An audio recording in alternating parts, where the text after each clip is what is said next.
Todos hemos enfrentado enfermedades que amenazan nuestra salud y vida. Nadie lo comprende mejor que aquellos que lo viven en primera persona. Soy Mikel Novela y en cada episodio de este podcast dialogaré con pacientes, sobrevivientes y healthfluencers que influyen, marcan tendencias y participan activamente para mejorar el ecosistema de salud en primera persona. Bienvenidos a todos a un episodio más de En Primera Persona. Estoy muy feliz de estar en este nuevo episodio con un invitado muy especial dentro del ecosistema de salud, un gran líder al cual admiramos bastante desde este espacio. Y como siempre voy a dejar que mi invitado pueda presentarse al mundo para no quedarme corto. Fernando Cruz, bienvenido. Muchísimas gracias. Muchas gracias, Mikel. Encantado de estar contigo. Yo soy Fernando Cruz. Tengo algunos años trabajando en la industria farmacéutica desde distintas posiciones, más recientemente en Novartis. Y bueno, pues encantado de estar contigo para compartir también más desde un ángulo personal cuál ha sido mi experiencia con pacientes que me ha tocado pues sí vivir más de cerca en mi familia. Muchísimas gracias, Fer, por decir que sí, por tu confianza, porque también es un espacio súper vulnerable. Y desde ahí, pues bueno, hace ratito platicábamos que tú has vivido dos historias bastante cercanas con el cáncer, ¿no?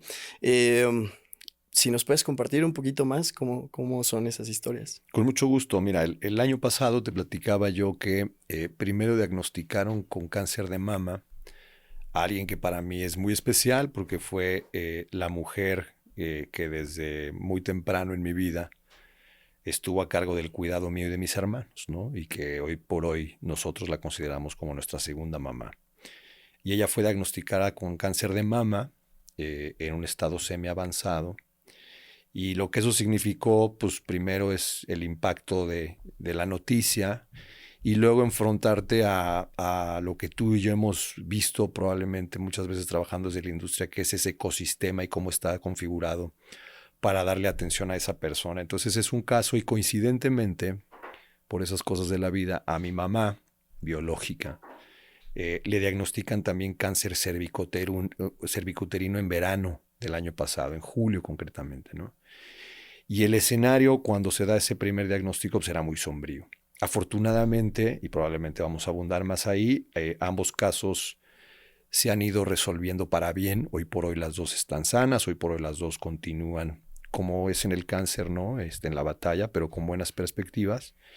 Y bueno, para mí ha sido un viaje junto con ellas, en donde a pesar de estar dentro del ecosistema del sector salud y más familiarizado con muchos de estos conceptos, pues vivirlo en carne propia y en primera persona, pues te da una perspectiva totalmente diferente, ¿no?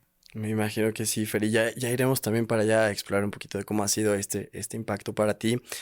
Y antes de llegar allá, hablabas acerca de las dos personas significativas, cáncer cervicouterino, cáncer de mama, por una parte en una institución pública de salud y por el otro lado también entiendo que tu mami tuvo el privilegio de ser atendida desde la perspectiva privada. En estos dos contrastes, ¿cuál percibes que es, si existe alguna diferencia entre una y otro modelo de atención? Bueno, desde luego, ¿no? Hay diferencias en ambos modelos de atención. Yo te diría, por un lado, con una enfermedad como el cáncer, en donde todos los días cuentan, y donde tú como cuidador, pues lo que quieres es procurarle a tu familiar la mejor atención posible. Puedes contrastar un poco ambos mundos, ¿no? Por el lado público, debo decir que la experiencia de nosotros fue muy positiva, gratamente sorprendido. Mi papá, que ya no vive, que tuvo otro padecimiento, mi papá murió en el sistema público de salud y la experiencia ahí fue totalmente distinta, ¿no? Con una calidad de atención que hubiéramos deseado que fuera diferente. Y con esta persona que tuvo cáncer de mama cerca de mi familia, la verdad es que la atención fue muy buena. Te diría que a tiempo las citas se cumplieron. Sí hay que decir que no es igual que en el sector privado, porque en el sector privado, pues esencialmente, pues el modelo está configurado diferente. El resultado en nuestro caso, afortunadamente en ambos casos fue positivo. La atención nuevamente ha sido muy humana. Sí, y lo hablamos tú y yo, creo que hay áreas de oportunidad en la que todavía hay mucho trabajo que hacer en lo que tiene que ver con el diagnóstico, con la referencia, la contrarreferencia, el lenguaje que muchas veces utilizan los profesionales de la salud cuando están hablando con el paciente, con la propia familia. Y mira que yo llevo ya algunos años en el sector salud y aún así me costaba trabajo eh, sentir cierta humanidad en el trato, entender algunos conceptos. Y esa es mi experiencia y es una experiencia en la que sigo y en la que todavía estoy aprendiendo, ¿no? Y que de todo corazón espero que salgan como hasta ahora han ido y que salgan adelante en su mayor bienestar. Y también algo que me resulta bastante interesante de preguntarte es, esta buena experiencia en el sistema de salud, ¿identificas o ha identificado tu persona cercana de dónde viene este buen trato, ya sea no solamente en el trato, pero también en términos de el tiempo para el diagnóstico, el acceso al tratamiento, etcétera? Porque me parece que no es un modelo que se replica en los diferentes estados o en las diferentes instituciones de salud y puede ser muy particular. Mira, yo ahí te hablo de la experiencia cercana, en primera persona nuevamente. Fue una grata sorpresa, digamos, porque desde luego que me ha tocado ser parte de otras historias, más desde el ángulo profesional, en donde sí te das cuenta que ese tránsito es mucho más lento, en donde hay mucha burocracia, en donde luego el acceso no solamente a los tratamientos, sino a la atención puede ser complicado, ¿no? Entonces yo lo que te diría es que a mí, a mi familia, creo que nos tocó en el sector público muy buenos médicos, con mucha empatía, que en mi paciente y en los pacientes seguramente en los que tratan reconocen pues lo que son personas, son vidas que tocan otras vidas porque son mamás, son hermanas, son hijas, son parte de familias. Y el abordaje fue absolutamente desde la humanidad y la empatía. Entonces, cuando recibimos el diagnóstico fue muy rápido y luego, por ahí no te sé decir, pero había una consulta o una cirugía programada que eran muchos días o eran meses, no recuerdo. Y ahí sí nos tocó un poco retar al sistema, ¿no? Y hacer lo que podíamos hacer para tratar de que eso fuera más rápido, porque sabíamos que era cáncer y eso puede ir progresando. Y recibimos nuevamente una respuesta positiva también, ¿no? O sea, un poco al decir nosotros no aceptamos esa fecha, queremos que sea más rápido y movernos y hablar con gente, pudimos lograr que eso se diera más rápido. Entonces yo lo que te diría para resumir tu pregunta, creo que nos tocó trabajar con muy buenos doctores, con doctores que reconocieron la humanidad detrás del paciente y actuaron en consecuencia, ¿no? Y el resultado de eso es que nuestra paciente al día de hoy y después de su cirugía, los estudios nos dicen que está en remisión y ahora estamos ya en la parte más de cirugía reconstructiva para que ella pueda tener una vida perfectamente normal. Espectacular. Y también me quedo mucho con la parte de retar y alzar la voz desde la parte de los pacientes.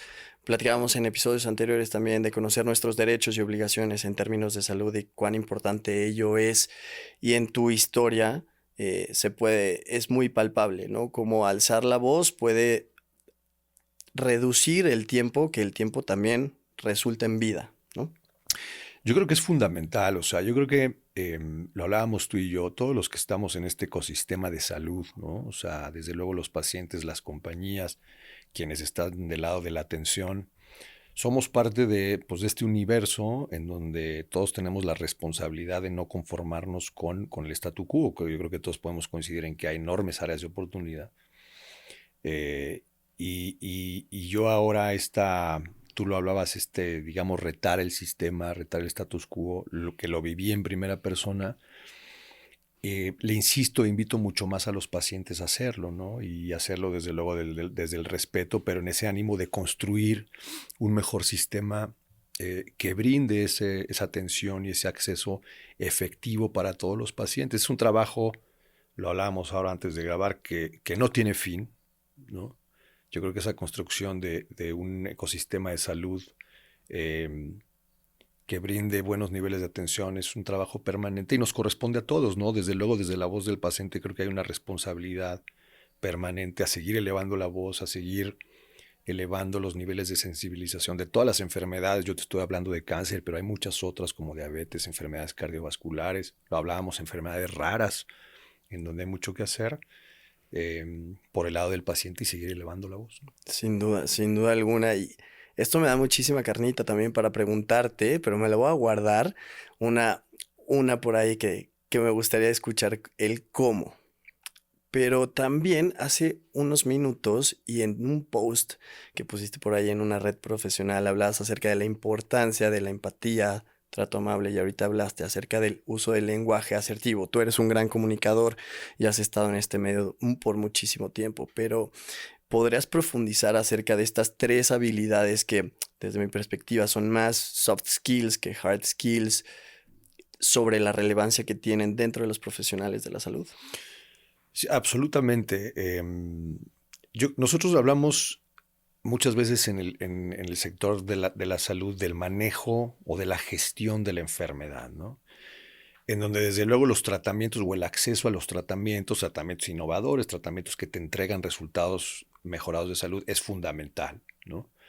Pero en donde también hay otros elementos de la ecuación que dependiendo de la enfermedad pueden ser igual o en algunos casos más importantes que el tratamiento farmacológico, ¿no? Una de esas enfermedades que ahora tengo muy presente es la diabetes, ¿no? Donde un modelo adecuado de gestión de enfermedad, es decir, un diagnóstico temprano, oportuno, la referencia, el tratamiento, la adherencia al tratamiento, el acompañamiento del círculo familiar de los cuidadores, muchas veces es más importante que el tratamiento farmacológico, ¿no?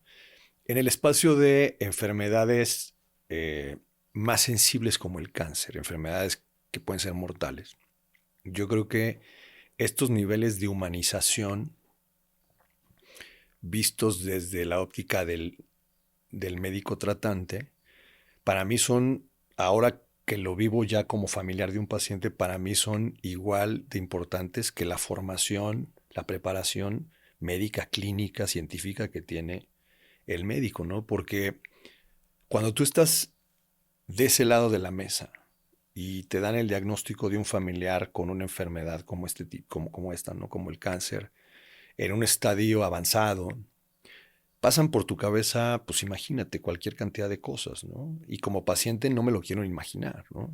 Porque estás confrontado, pues con todos los escenarios en donde desde luego cabe un escenario fatal, ¿no? Catastrófico, ¿no? ¿Qué pasó por tu cabeza, Fer, cuando escuchaste y cómo escuchaste que tus personas cercanas tenían este diagnóstico? Pues, a ver, te hablo desde un ángulo muy personal. Yo estaba con algunos de mis hermanos cuando se empieza a configurar, mi mamá no vivimos en la misma ciudad, entonces a mí me tocó vivir esa primera parte en la distancia, lo cual profundiza estas brechas, ¿no? Entre lo que tú estás pensando, percibiendo, articulando en tu cabeza y lo que es factual. Y te empiezas a plantear todos los escenarios, ¿no? Por un lado, la acción, ¿qué vamos a hacer? ¿Cuáles son las alternativas de las que disponemos? ¿Cómo lo vamos a fondear? Y luego, pues, todo lo que te puedas imaginar ahí de medio, ¿no? ¿Cómo se lo vas a un poco a dosificar a tu paciente? Muchas cosas, ¿no? Y entonces ahí, que era un poco el sentido de mi comentario anterior, lo que se valora mucho es el lenguaje, la empatía, la cercanía con el médico que tienes enfrente, ¿no? Porque delante suyo tiene, pues nuevamente, una familia en donde pues están pasando mil cosas y una revolución, ¿no? Entonces yo a partir de esto he leído un poco más sobre la importancia que tiene el lenguaje y el trato cuando estás hablando de este tipo de enfermedades, y yo lo pude vivir ahora sí que en el consultorio, ¿no? Y con mis hermanos que no tienen ni tendrían por qué tener la experiencia que yo tengo en el sector salud, ¿no? Y entonces a mí me tocó también a veces servir un poco como, perdón el anglicismo, pero un poco de buffer entre lo que el médico estaba tratando de articular y lo que mis hermanos estaban entendiendo, y ahí un poco empezar como a mediar para entonces empezar a tomar decisiones, que ese es el otro capítulo que tienes enfrente cuando tienes un paciente de este tipo. A mi mamá, que empezó con un tratamiento de radioterapia y quimioterapia, no tomó bien la quimioterapia, al principio le cayó muy mal y teníamos el riesgo de que la matara primero el tratamiento que la enfermedad. y tuvimos que suspender la quimio. Y luego la radio, porque la radio también le estaba quemando por dentro, ¿no? Entonces, de pronto esas decisiones de decir, bueno, ¿cuál es el escenario, el menos peor, déjame ponerlo así? Ujú. Pues imagínate en el círculo familiar también lo que significa, ¿no? O sea, donde hay opiniones en todos los sentidos, quién quiere seguir, quién quiere no, y ahí es donde yo te digo que esa empatía, ese lenguaje pesa un montón. Por supuesto, y también tener esta red de apoyo y de contención, tanto para la parte del paciente como también para el círculo familiar, porque nosotros estamos empapados de esto y tenemos, sabemos el argot y hablamos medianamente el lenguaje, pero en el caso de tus hermanos, que no tienen por qué necesariamente conocer todo esto, me imagino que también lo acabas de poner sobre la mesa, fuiste ese punto de contacto para poder suavizar, lo entiendo así un poquito más, la situación que les pueda llevar a una toma de decisiones un poco más asertiva, ¿no? Y otra vez, como consultando, platicando y tomando decisiones en conjunto. Totalmente, o sea, ahí el círculo familiar es esa red de contención en donde cada uno va asumiendo roles y por lo menos en mi caso empieza a ver con muchísima gratitud cómo cada quien en la medida de sus posibilidades empieza a dar esos pasos hacia el frente, ¿no? En nuestro caso, pues uno de mis hermanos era el punto de contacto y era el que de alguna manera iba gestionando, otro de mis hermanos iba viendo el seguro, un hermano que tengo aquí que vive en la Ciudad de México fue brutal porque cambió toda su vida para irse a pasar temporadas con mi mamá porque pues el paciente requiere atenciones y requiere cuidados, ¿no? Entonces también ese es otro elemento fundamental, por lo menos en mi caso, cómo se va configurando esa red de contención, pues para que tu paciente esté pues enfocado en su recuperación y no tenga que estar involucrado en lo que tiene que ver una gestión de una enfermedad de este tipo, ¿no? Que fue complicada. Y también cómo hacer para que esta red de contención no colapse. Correcto. Que también es otro elemento importante, ¿no? La parte psicológica y de acompañamiento a los cuidadores, que también en algún ciclo de esta enfermedad, pues requieren de ese apoyo, ¿no? Porque ciertamente no son el paciente, pero las tensiones que hay ahí dentro, el desgaste emocional que hay ahí, es difícil, ¿no? Entonces nosotros en ambos casos, en el de, digamos, en el de Male, que es, la voy a llamar por su nombre, Male, que es esta persona tan querida para nosotros, que ya venía saliendo de su enfermedad cuando a mi mamá le diagnostican, en su momento supuso pues nuevamente integrarnos como familia para gestionar esa parte que afortunadamente cuando iba a salida pues nos toca volver. En el caso de mi mamá y la manera en la que nos fuimos acompañando yo creo que fue un elemento muy importante de no distracción, de no estrés para la paciente, en este caso mi mamá, que nuevamente uno de los aprendizajes que yo me llevo también es el tema de salud mental. Ujú. Varios médicos, cuando estábamos en esa parte, nos dijeron el bienestar emocional, la fortaleza mental del paciente, sobre todo en enfermedades en estas, es central. El paciente tiene que querer curarse y tiene que estar enfocado en su recuperación para que luego el tratamiento farmacológico, químico, etcétera, haga su trabajo, ¿no? Claro. Y entonces nosotros nos constituimos pues en esa red de contención para que nuestra paciente estuviera enfocada en lo que se tenía que enfocar, que era absolutamente su recuperación, sin distraerse en temas del seguro, en temas del médico, en temas de la cita, en términos del tratamiento, o sea, ahí no había nada.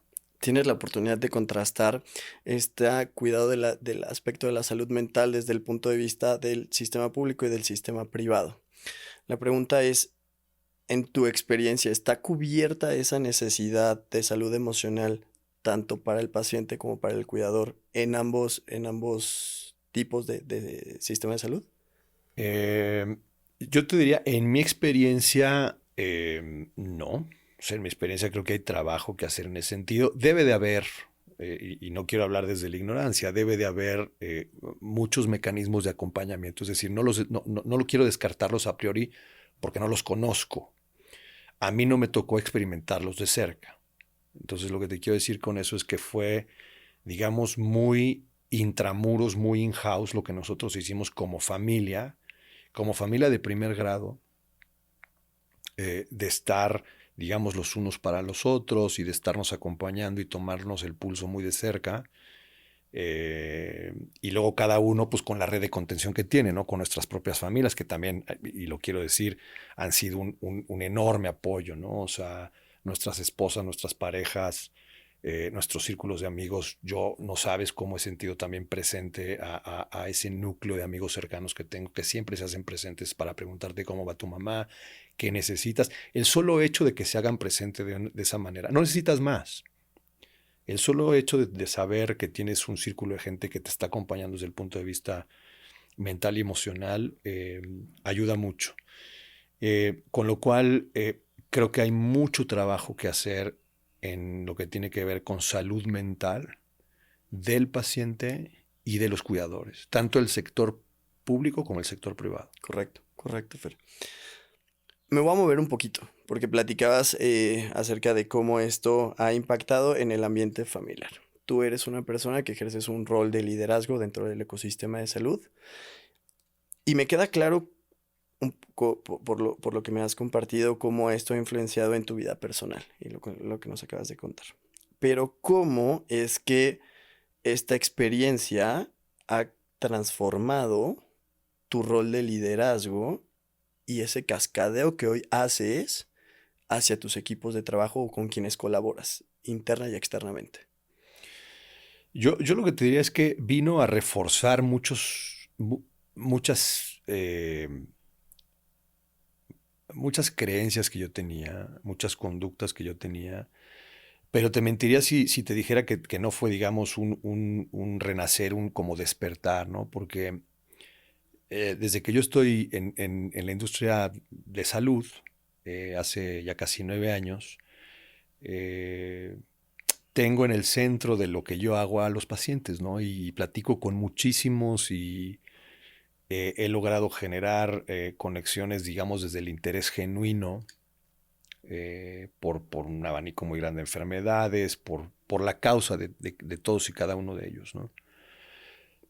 Sin embargo, cuando lo vives tan de cerca con una enfermedad tan complicada como el cáncer, conectas de una manera, te diría, mucho más profunda, ¿no? En mi caso profundicé esa conexión con las causas y me ha hecho voltear a ver de una manera distinta el trabajo que hago, ¿no? O sea, yo siempre he tenido la conciencia de que todos los que estamos involucrados en este sector, y yo lo he dicho muchas veces en los espacios donde me toca platicar, que tocamos la vida de las personas de una manera única, transformamos vidas, ¿no? Siempre decíamos que para mejor, ¿no? A través de tratamientos, a través de modelos de atención, a través de iniciativas de corte social. Eh, pero ahora creo que esa forma en la que tocamos la vida, o en la que yo me presento todos los días a hacer ese trabajo, en donde yo digo que tocamos la vida de las personas, pues lo hago ya con una mirada distinta, si lo quieres ver así, ¿no? Nuevamente con un sentido de humanidad mucho más profundo, con un sentido de la conciencia y una responsabilidad mucho mayor, y te diría con un compromiso todavía más elevado al que ya tenía, eh, a jugar y a desempeñar nuestro papel en este ecosistema, en esta ecuación de salud de la que yo te decía, ¿no? En la que somos parte, ¿no? No somos el único factor de la ecuación, sino que estamos en esta batalla pues, con las autoridades del sector salud, con las comunidades de paciente, con los legisladores, con los tomadores de decisiones de política pública, en donde todos tenemos que, pues, nuevamente, eh, hacer valer ese rol para la configuración de mejores modelos de atención que permitan ese diagnóstico oportuno, esa atención, ese acceso a los mejores tratamientos disponibles en el mercado para, en la medida de lo posible, garantizar los mejores resultados de salud para todos los pacientes que los necesitan, ¿no? Si yo lo pudiera poner en una palabra, hablaría acerca de sensibilización. Lo que me parece sumamente interesante es cómo transmitir esta sensibilización, concientización, despertar, cuando el resultado final de lo que hacemos quizás no es tan palpable, perdón. Y me explico. Un artista pinta un cuadro y ve el resultado final del cuadro. Lo mismo un chef, pero como profesionales del ecosistema de salud a veces no es tan palpable el resultado final. ¿Cómo has hecho tú para influenciar y llevar esta concientización y sensibilización hacia tus equipos y hacia tus cercanos? Mira, lo primero que te diría es con resiliencia, ¿no? Porque el tamaño del desafío es tan grande cuando hablas de países, déjame de ponerlo así, de países en desarrollo como México, ¿no? Donde hay mucho todavía por hacer en términos de salud. Entonces no puedes perder foco ni puedes desviar la mirada del objetivo, ¿no? Que es garantizar que haya acceso efectivo a la salud, a servicios de salud para todos los pacientes. Entonces, resiliencia es número uno. Dos, visibilizar y tratar de materializar de lo que estamos hablando cuando hablamos de salud. Eh, la salud, por distintas razones, tiene como este elemento, yo te lo decía, de inmaterialidad, ¿no? Cuando tú estás tratando de poner el centro de atención en temas de salud, contrastado con otras necesidades y otras prioridades que hay, digamos, en la agenda pública, pues la salud tradicionalmente no es una prioridad. No se la voltea a ver. Entonces, lo que por lo menos desde el ámbito de las competencias que a mí me ha tocado o las responsabilidades que me ha tocado tener, la forma en la que es sensibilizo es tratando de materializar los impactos de la salud o la falta de ella en temas como productividad económica, como empleabilidad. Entonces, cosas, indicadores que conecten de una manera mucho más material, mucho más tangible, con audiencias más amplias. Y hemos visto que eso genera mucho mayor interés a hablarle a públicos en donde a lo mejor estas enfermedades pues todavía no han estado presentes. Yo te hablo ahora del cáncer de una manera muy cercana a mi persona porque lo acabo de vivir, ¿no? Y además con una figura como la que representa una mamá, ¿no? Pero cuando hablas luego con públicos muy amplios que no les ha tocado vivir esa parte o no han experimentado la enfermedad de un ángulo tan cercano y luego lo difícil que puede ser navegar el ecosistema de salud, priorizar salud es difícil, ¿no? Entonces el segundo elemento a tu pregunta sería tratar de ser material.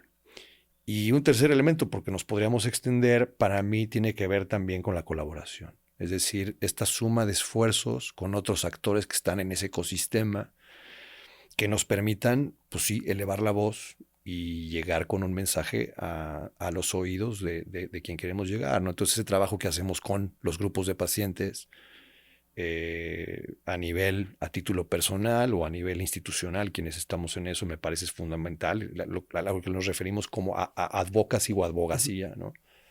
Me parece central. Y luego todo el trabajo que hay que hacer entre quienes afortunadamente estamos en ese ecosistema, ¿no? A mí por eso ahora que me hablabas de este podcast que estás haciendo, más allá de tu rol como jugador en la industria de salud, se me hace fantástico porque nuevamente suma a elevar esos niveles de conocimiento, de sensibilidad sobre la enfermedad y a lograr traer más atención para ellos, a ver cómo resolvemos los desafíos de salud, ¿no? Exacto, Fer. Y con este último comentario que me compartes, me das pie perfecto para mi siguiente pregunta, porque es justo cómo hacer, perdón, por una parte, ¿qué hacer desde el ecosistema de salud para garantizar que los pacientes cada vez vayan teniendo más voz y que su voz sea escuchada, pero no solamente escuchada, sino también considerada? Mira, esa es la pregunta del millón. Y aquí te hablo desde la experiencia, lo que yo he encontrado. Yo creo que hay que desarrollar capacidades en esas figuras de liderazgo, en esas comunidades, para que puedan comunicar efectivamente, llegar a audiencias y que eso pues mueva la aguja, ¿no? En términos de decisiones de política pública, ¿no? Lo que hemos visto es que muchas veces cuando estamos hablando de grupos de pacientes o de figuras de liderazgo en grupos de pacientes, es gente que las enfermedades, dependiendo de la enfermedad de la que estás hablando, los ha tocado de una manera muy personal, muy íntima, ya sea en primera persona o en un familiar, de tal manera que toman esa causa, abanderan esa causa y empiezan la movilización. esa movilización luego se hace con recursos, pues con los recursos que tienen, los pocos recursos que tienen. Estoy hablando de tiempo, estoy hablando desde luego desde el punto de vista financiero, desde el punto de vista técnico. Muchas de estas personas no son comunicadores profesionales, no están asesorados, con lo cual el mensaje puede diluirse. Y luego viene todo el andamiaje institucional, ¿no? O sea, las plataformas de difusión, la llegada que puedes tener o no con tomadores de decisiones en el ambiente legislativo, en el ambiente público. Y ahí, en esa construcción de capacidades, creo que hay muchísimo que debemos hacer. No que podemos, sino que debemos hacer. Es decir, ir acompañando a estas organizaciones, a estos liderazgos para la formación de esas capacidades, ¿no? De esas capacidades técnicas que les permitan tener un poquito más de ancho de banda para estar afuera y estar comunicando y estar sensibilizando y estar sumando más personas a la causa. La causa puede ser la que me digas, ¿no? Cáncer, VIH, enfermedades cardiovasculares, enfermedades raras, diabetes y un larguísimo etcétera, ¿no? Pero ahí cabemos todos y ahí tenemos que estar todos. Y yo te diría que hoy tal vez más que nunca la voz del paciente juega un rol central en esta configuración de sistemas de salud públicos, privados, no importa, que brinden un acceso efectivo a servicios de salud y además de una manera que sea asequible. Correcto. ¿No? Y ahí en esa voz del paciente y en ese elevar la voz del paciente creo que todos tenemos una enorme responsabilidad de seguir acompañando y de seguir elevando nuestra voz, ¿no? Que es esencialmente lo que me tiene a mí el día de hoy sentado aquí contigo, ¿no? Por supuesto, Fer, y muchísimas gracias. Y ya para cerrar, Fer, ahorita los pusiste sobre la mesa, pero puntualmente para llevarnos como hacia la praxis, ¿cuáles son esas 3 cosas que deberíamos de estar haciendo dentro del ecosistema de salud para acompañar a los pacientes en esta profesionalización? Lo voy a poner así. Bueno, pues sí me la pusiste difícil, no sé si tenga 3. La, O prim- una. la primera, mira, yo la primera que te diría es mucha empatía. Mucha empatía por estas causas, por estos, nosotros le llamamos otra vez el anglicismo journey, por este viaje del paciente, ¿no? Que en cada caso es distinto. Tú puedes hablar de la misma enfermedad, incluso niveles similares de estadio de la enfermedad, con resultados totalmente diferentes. Que en el caso de cáncer, pues tú sabes lo que eso quiere decir, ¿no? Entonces, mirarnos los unos a los otros, te diría, con una enorme empatía, ¿no? Porque nadie sabe por lo que está pasando en el enfrente y con eso, digamos, incluyo a todos los que formamos parte de este ecosistema de salud, ¿no? Incluidos los profesionales de la salud. Lo segundo que te diría es, nuevamente, yo subrayaría el tema de la colaboración. No hay ninguna institución de salud pública, de seguridad social, ninguna compañía que esté en el ecosistema de salud, llámese farmacéutica, de dispositivos médicos, de logística, ningún grupo de pacientes, etcétera, que pueda hacerle cara o frente a este reto en solitario.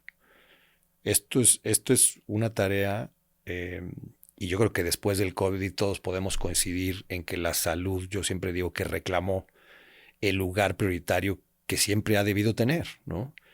Y el tamaño del desafío es tal, o sea, cuando tú piensas en estos incrementos de expectativa de vida, es decir, vamos a tener idealmente gente conforme avance la ciencia, la medicina, vamos a tener gente que vive más años, gente que tiene enfermedades o que va a tener enfermedades crónico-degenerativas. Entonces vas a vivir más años, pero vas a vivir más años pues, con diabetes si estás bien controlado, enfermedades cardiovasculares, etcétera, ¿no? Y la carga que eso significa para los sistemas, la carga financiera estoy hablando, te das cuenta del tamaño del reto que tenemos delante de nosotros, ¿no? Y yo creo que eso demanda de todos absoluta colaboración. Y el tercero, para completar el nombre de turista, te diría mucha apertura y creatividad. O sea, yo creo que lo que estamos viendo ahora a nivel mundial, porque esto no es un fenómeno en México, estoy hablando de las enormes cargas o desafíos presupuestales que tienen los países para atender todas las necesidades que hay en un país. O sea, si tú piensas en educación, en salud, en infraestructura, en seguridad y un largo etcétera, nos damos cuenta que los modelos tradicionales que hemos implementado en quienes estamos en el sector salud para traer medicamentos o para gestionar algunas enfermedades, pues tienen que repensarse desde cero, ¿no? Entonces, esta apertura para pensar con creatividad en nuevos modelos de colaboración público-privados y cómo hacer que eso se traslade en una sostenibilidad financiera de los sistemas de salud en todo el mundo, es algo absolutamente necesario, ¿no? Y es algo en donde me parece que hemos hecho poco, por lo menos en Latinoamérica, en la implementación de modelos innovadores de atención y yo creo que hay mucha materia de donde cortar, ¿no? Perfecto, Fer. Pues Fer, muchísimas gracias por acompañarnos, por compartirnos tu experiencia, por llevarla también hacia lo profesional y hacia los retos que estamos teniendo. Me encanta el contenido que publicas y que compartes. Si nos quieres dejar tus redes sociales para que te puedan seguir por ahí y de los temas que hablas, adelante, por Muchas favor. gracias. No, primero, agradecerte nuevamente la invitación, Miquel, y reconocerte nuevamente el esfuerzo. Yo creo que en este ambiente como el que recién acabamos de pasar unos minutos platicando, tener voces como la tuya, espacios de este tipo donde se escuchen otras voces, es un paso en la dirección correcta, ¿no? Nuevamente darle voz a pacientes, a gente que está en este ecosistema y seguir poniendo el tema sobre la mesa. Yo uso redes sociales, no comparto mucho en X, honestamente lo uso mucho, pero no debería de compartir más. Ahí soy @Fernando_J_Cruz y en LinkedIn me pueden encontrar como Fernando J. Cruz, que es donde más, digamos, interactúo, comparto, trato de ser, pues eso, muy interactivo con la gente que me sigue, con la gente que sigo, compartir experiencias, conversaciones y esencialmente son las dos que más uso. Así que con eso, pues nuevamente, muchas gracias por el espacio, Miquel. Gracias a ti, Fer. Muchísimas gracias. Y también muchísimas gracias a todos los que nos acompañaron hasta este momento. No se olviden en seguirnos, suscribirse, darle like, compartir el contenido para que este espacio se siga generando y siga llegando a más personas. Yo me despido, soy Miquel Novela y nos vemos a la siguiente. Gracias, producción. Gracias. Nos vemos. Muchas gracias por ver o escuchar este episodio. Me encantaría leer tus comentarios. Si disfrutaste de este podcast, la mejor forma de apoyarnos es compartiéndolo, dándole like y suscribiéndote a nuestro perfil en las diversas plataformas. Te espero en el próximo episodio.